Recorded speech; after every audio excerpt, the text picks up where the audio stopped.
Bem, bom dia, boa tarde ou boa noite, dependendo do horário que você esteja vendo. Eu vou falar um pouco sobre o AVC, apresentado por mim, Melanie Ferreira, para a Liga de Fisioterapia UFNUI. Vamos começar falando sobre o que é o AVC. O acidente vascular cerebral é um entupimento ou rompimento dos vasos que levam sangue ao cérebro, provocando a paralisia ou infarto, né, da região afetada do cérebro. Aí temos os dois tipos principais de acidente vascular cerebral, que é o AVC isquêmico e o AVC hemorrágico, que eu vou falar detalhadamente cada um deles mais para frente. Aí temos o AVC isquêmico. O acidente vascular cerebral isquêmico geralmente ocorre quando a artéria do cérebro é obstruída, normalmente por um coágulo sanguíneo ou um depósito de gordura devido à aterosclerose, né, que é o fator mais comum para o ocasionamento. Como vocês podem ver aí na imagem, o coágulo sanguíneo impedindo a passagem e causando obstrução de sangue para o cérebro. Dentre eles, os principais sintomas que podem destacar que uma pessoa esteja sofrendo AVC é a dificuldade para falar ou sorrir, a boca torta e o rosto assimétrico, a perda de força de um dos lados do corpo, a dificuldade para levantar os braços e a dificuldade para caminhar. Como vocês podem ver aí na imagem, o homem com o olho caído e a boca torta, que é principalmente a dificuldade em enxergar, e a boca torta é a dificuldade em engolir e alterações na fala. Dentre as causas, como eu já falei, pode se ocasionar por um bloqueio de coágulo, que é mais comum em idosos ou pessoas com problemas cardíacos, especialmente em fibrilação atrial. O estreitamento dos vasos geralmente ocorre em pessoas com pressão alta, descontrolada, pois os vasos vão se tornando menos flexíveis e mais estreitos, e assim diminui e impede a passagem do sangue. A aterosclerose, como falei, é um fator bem preponderante para ocasionar, pois ocorre o acúmulo de gordura no vaso sanguíneo e assim causa obstrução. E aqui vem os fatores de risco para desenvolver o AVC isquêmico, como, por exemplo, ter histórico de AVC na família. Inclusive, a gente tem que ficar muito atento para ver se nossa família tem ou não histórico de AVC e assim começar a tratar, né? Tabagismo, por exemplo, é um dos fatores. Ter excesso de peso contribui também a não praticar exercícios físicos e a tomar pílula anticoncepcional oral, né? Nós mulheres temos que ficar também muito atenta e evitar ao máximo tomar esse veneno, né?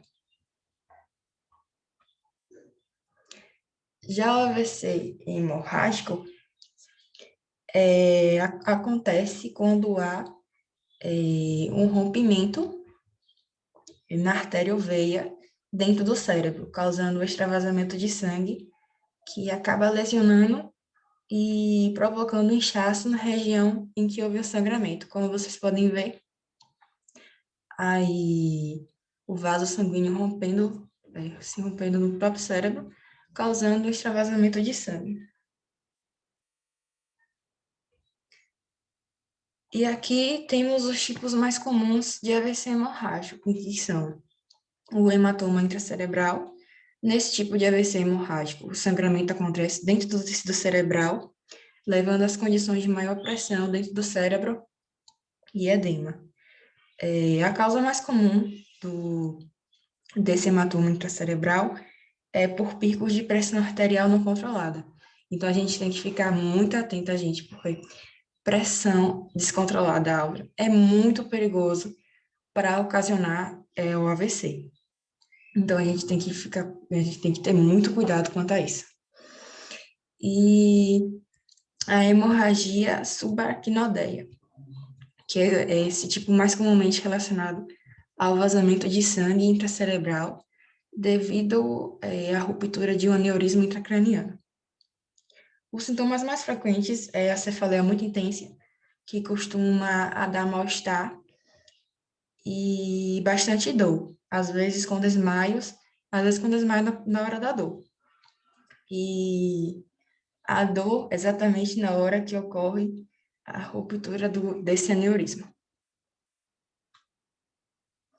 Os sintomas incluem a fraqueza de um lado do corpo, a perda de sensibilidade do campo visual de um ou ambos os olhos, a tontura ou perda de equilíbrio, a dificuldade para falar ou para compreender as palavras simples, a perda da consciência ou crises convulsivas, a ter dores de cabeça muito fortes, ter náuseas e vômitos, confusão,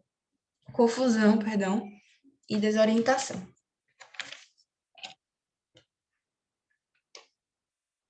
As causas, como eu já falei, ter pressão arterial muito alta e não tratada, que pode levar à ruptura de um vaso cerebral, aneurisma cerebral, a malformação de vasos sanguíneos no cérebro e o uso incorreto de anticoagulantes ou antiagregantes plaquetários. E aqui vem os fatores de riscos que podem levar para ter o AVC hemorrágico, como, por exemplo, esses tais fatores não podem mudar, que inclui, novamente, ter histórico de AVC hemorrágico na família ou aneurismas cerebrais, idade, maiores de 55 anos, que quanto maior a idade, mais risco de ter AVC hemorrágico ou isquêmico, a etnia, né, que algumas raças especiais são mais propensas a ter AVC hemorrágico, como, por exemplo, os hispânicos, afrodescendentes e raça negra. Sexo, sabemos que os homens também têm mais riscos do que as mulheres de ter o AVC hemorrágico. E aqui vem, né? A gente sabe que temos chance, mas também temos chances de diminuir o risco, como, por exemplo, mudar o estilo de vida, controlar o colesterol, mudar, por exemplo, como eu já falei, o estilo de vida, controlar a pressão arterial, que é um fator muito importante, não fumar e não usar drogas. E aqui temos a diferença dentre os dois tipos de AVC. Aqui podemos receber o rompimento do vaso e aqui percebemos o entupimento do vaso sanguíneo. E aqui vem os primeiros socorros. E aqui como a gente consegue identificar que uma pessoa esteja sofrendo AVC? Nesse caso, a gente pode pedir para ela sorrir, pois nesse caso, o paciente pode apresentar assimetria na face ou apenas a boca torta, sendo dos lados do lábio que permanece caído. A gente pode pedir para levantar um braço, pois é comum que a pessoa que esteja sofrendo AVC não consiga levantar o braço devido à falta de força, parecendo que está transportando algo muito pesado. E pedir para dizer uma frase pequena. Nesse caso, a pessoa que está sofrendo AVC pode apresentar fala arrastada, imperceptível ou num tom de voz muito baixo. Por exemplo, pedir para ela repetir uma frase, tipo, o céu é azul, ou pedir para ela pronunciar uma frase de uma música. E aqui tem a imagem que a SAMU fez justamente para alertar as pessoas a perceber o AVC. Aqui, como eu já falei, o sorriso, a gente percebe a assimetria nos lábios. O braço, ela não vai conseguir permanecer muito tempo com o braço levantado. E a mensagem, como pedir para pronunciar a frase ou a música. Nesse caso, gente, é inevitável que a gente não espere ter terminar os sintomas. Por exemplo, logo quando a gente perceber, a gente tem que ligar para a urgência para logo a gente fazer o tratamento dessa pessoa. E aqui vem os diagnósticos e tratamentos de emergência. Logo, assim quando chegar no hospital, entre os cuidados clínicos de emergência são verificar os sinais vitais, como a pressão arterial e a temperatura axilar, Posicionar a cabeça na cama a 0 graus, né? Exceto se houver vômitos, nesse caso, manter a 30 graus. Colocar o acesso venoso periférico em membros superiores não paralisado. Administrar oxigênio por catéter nasal ou máscara, caso o paciente precise. Checar também a glicemia capilar e determinar o horário de início dos sintomas por meio do questionário do paciente ou acompanhante. Aqui vem o tratamento do AVC. Bem, o tratamento do AVC isquêmico pode incluir medicamentos para quebrar o coágulo, no caso, de sangue, ou para reduzir a probabilidade do sangue coagular, e procedimentos para fisicamente remover o coágulo sanguíneo, seguidos de reabilitação. Já o tratamento do AVC hemorrágico, logo quando sentir algo parecido, ou suspeitar que esteja ocasionando um AVC, corra imediatamente para o hospital e tenha tomografia. A maioria dos pacientes nessa fase está com a pressão arterial muito alta. O mais importante nos primeiros dias é baixar e controlar a pressão arterial com remédios, né? Para evitar que haja um aumento da hemorragia. E aqui vem, qual o papel da fisioterapia no AVC? A fisioterapia tem como garantir a funcionalidade, a independência e a qualidade de vida, pois sabemos que pós-AVC é muito complicado, né? E a pessoa tem certas perdas, tem certas sequelas no seu corpo. E assim, o fisioterapeuta tem como reeducar a movimentação, ativar o fortalecimento muscular, reeducar o equilíbrio e a reeducação da marcha. E aqui tem exemplos de exercícios de reabilitação pós-AVC.